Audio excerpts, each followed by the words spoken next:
جو سامری کے بچڑے سے آواز آئے تو کہیں یہ خدا ہے، ادھر تو آسمان و زمین سے آوازیں آئیں تب بھی خدا اسی کو مانیں گے جس کا تعارف ہمارے نبی نے کروایا۔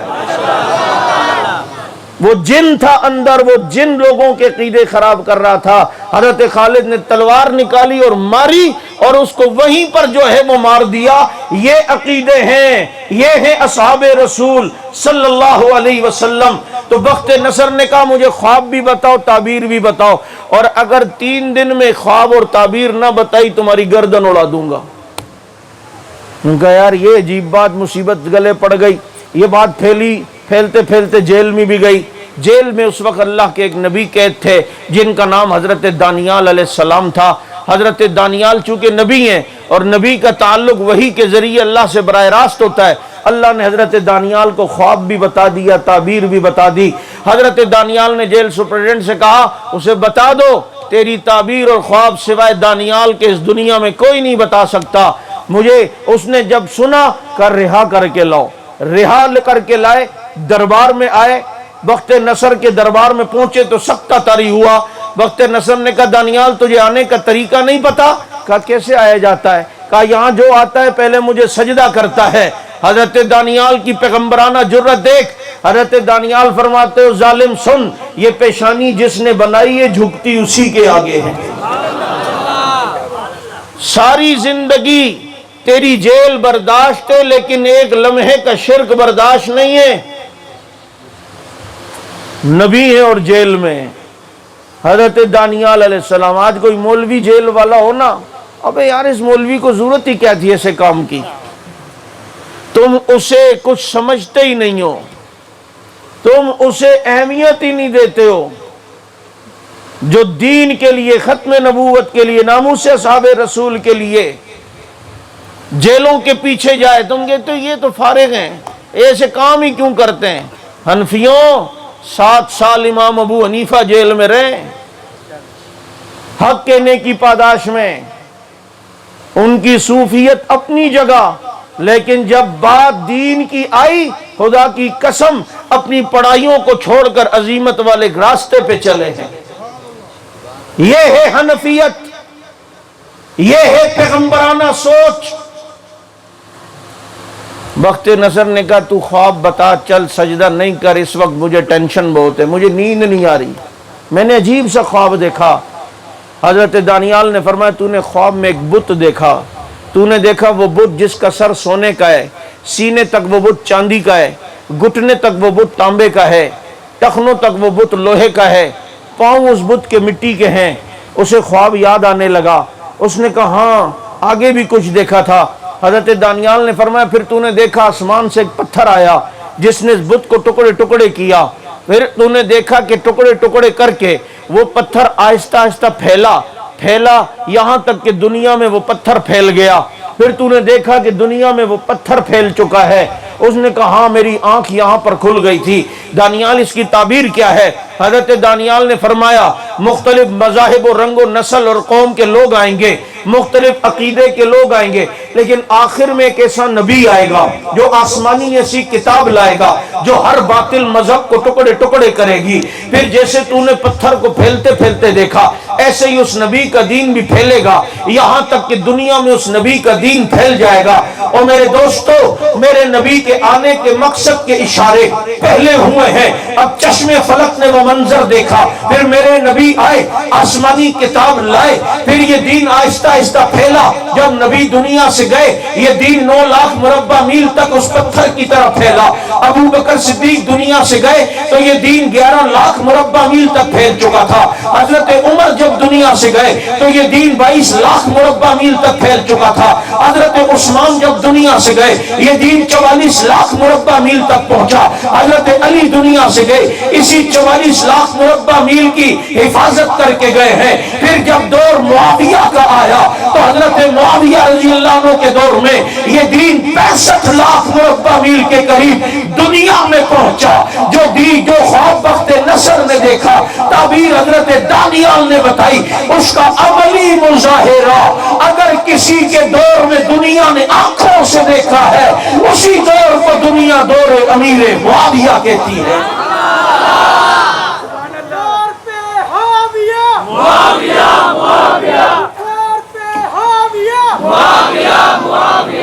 آج ان شخصیات پر انگلی اٹھائے کوئی، مجھے بتاؤ، اگر کوئی یہ کہ نہیں جی ہم بڑے حقیقت پسند ہیں، جس کی جو حقیقتیں بتاتے، اگر اتنا حقیقت پسند ہے تو پہلے اپنے ابا کی حقیقتیں بتا،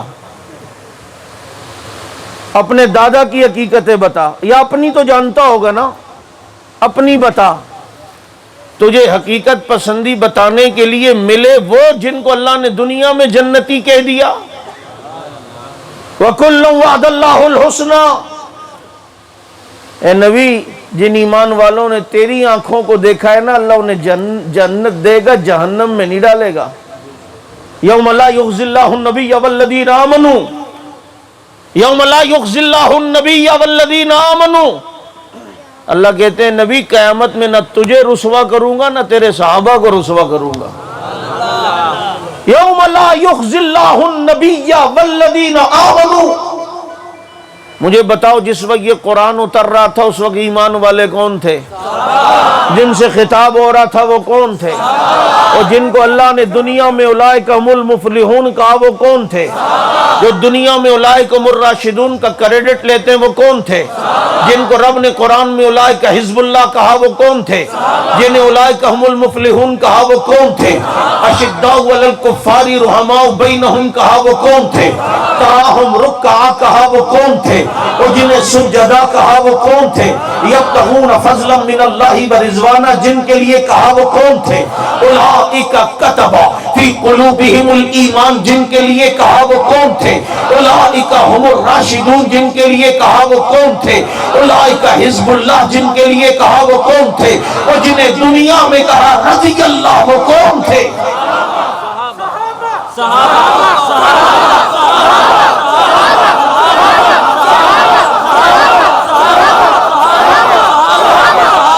یہ صحابہ، یہ وہ لوگ تھے جن آنکھوں نے میرے نبی کے حسن کو دیکھا تھا، جنہوں نے میرے نبی کے جمال جہاں آرا کی زیارتیں کی تھیں۔ آج تو کسی بڑے امام کے پیچھے نماز پڑھ چکا ہو، کہتے میں نے ان کے پیچھے نماز پڑھی ہے، پتہ ہے جو امام الانبیاء کے پیچھے نماز پڑھتے تھے وہ کون؟ سمیع اللہ لمن حمیدہ نبی کہتے تو پیچھے ربنا لک الحمد کا جواب دینے والے کون؟ آج ہم نبی کے روزے پہ جاتے ہیں، تمنا ہوتی ہے میرا نبی سلام کا جواب دے دے، اور مفتی شفیع صاحب رحمت اللہ علیہ نے لکھا ہے ہماری ساری زندگی کے سلام کے جواب میں نبی ایک بار وعلیکم سلام کہہ دے ہمارا بیڑا پار ہو گیا، کہ نبی نے دعا دے دی ہمیں۔ یارو، جن کو 5 مرتبہ خود نبی سلام کرتے تھے وہ کون؟ آپ کہیں گے کیا مطلب 5 مرتبہ؟ میرے نبی نماز پڑھا رہے ہیں، تحیات میں بیٹھے ہیں، پھر سلام پھیرتے تھے نبی السلام علیکم ورحمت اللہ۔ یہ دائیں طرف جتنے صحابہ تھے انہیں نبی کا سلام ہو رہا تھا، یہ بائیں طرف جتنے صحابہ تھے انہیں بولو نبی سلام یوں پھیرتے تھے، یوں نہیں پھیرتے تھے۔ جس کی قسمت ہی میں ہاتھ اٹھانا ہو چکا ہو تو ہم کیا کر سکتے ہیں، وہ یوں پھیرتے تھے۔ تو آئیے ان کی عزت و ناموس کا پہرا دیں اور یہ کہتے ہوئے میدان میں آئیں کہ فنا فی اللہ کی تہ میں بقا کا راز مضمر ہے، جسے مرنا نہیں آتا اسے جینا نہیں آتا، وما علینا الا البلاغ المبین۔ سبحان پیر حضرت مولانا عبدالوہی صاحب دعا کریں۔ بیٹھ